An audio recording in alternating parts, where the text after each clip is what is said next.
Ryan Stonehouse is coming to Miami. And this isn't just another punter signing. This is a statement.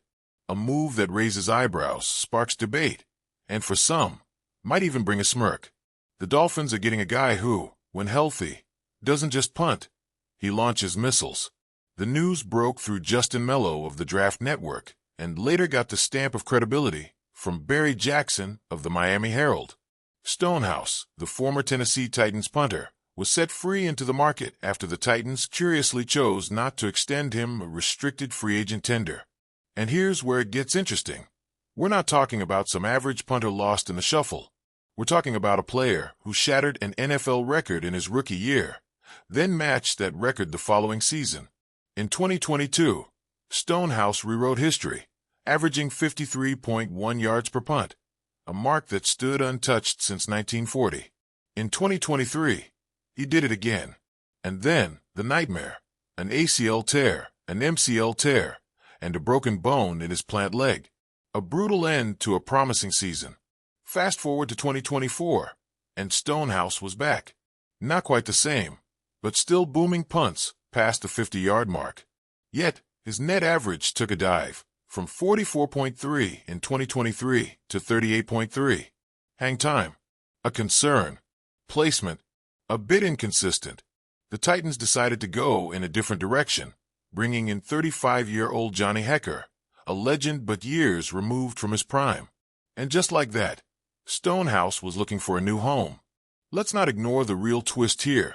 Craig Aukerman, the Dolphins' newly hired special teams coordinator, is the same guy who coached Stonehouse in Tennessee from 2022 to 2023. The same guy fired after the game where two of Stonehouse's punts got blocked. The game where Stonehouse suffered his devastating injury. Coincidence? Maybe. But the connection is undeniable.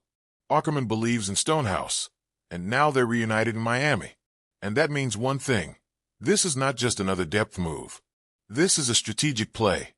The Dolphins had Jake Bailey for the last 2 seasons, but let's be honest, Bailey was serviceable, nothing more.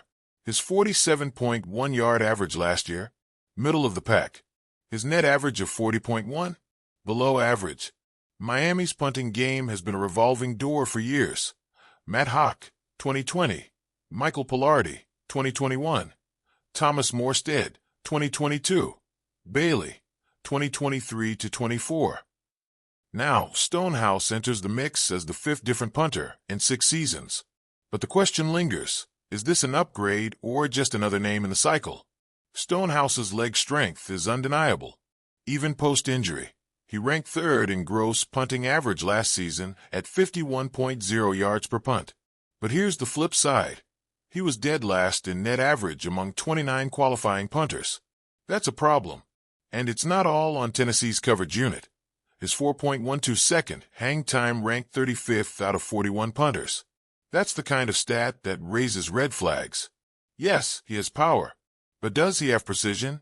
His inside 20-to-touchback ratio isn't exactly elite either. For every 3 punts he pinned inside the 20, he sent 1 into the end zone for a touchback.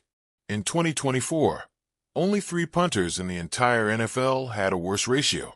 So again, the question, is Miami getting the game-changing weapon from 2022 to 23? Or is this just another case of big leg, bad control? This isn't about money. Bailey was set to make just under $2 million in 2025, and releasing him clears almost all of that from the cap. Stonehouse's contract details aren't out yet, but he's likely coming in around that same range, somewhere in the $2.1 million ballpark. So this move isn't about saving cash. It's about taking a calculated risk. A risk that, if it pays off, could make Miami special teams an underrated strength. The Dolphins' offense is built to score. The defense, if healthy, has enough firepower to keep games competitive. But special teams? That's been a forgotten piece. If Stonehouse finds his groove, he adds a dynamic weapon that flips the field and gives Miami's defense an edge. But if his struggles continue, if his directional punting and hang time remain an issue, Miami could find itself right back where it started, looking for a new punter in 2026. So here we are. Stonehouse is in, Bailey is out. Aukerman is back with his guy. The Dolphins roll the dice on a punter with historic highs and some worrisome lows. Does it work out? Time will tell. But one thing's for sure, this isn't just another roster move. It's a move that could shape Miami's field position battle for years to come.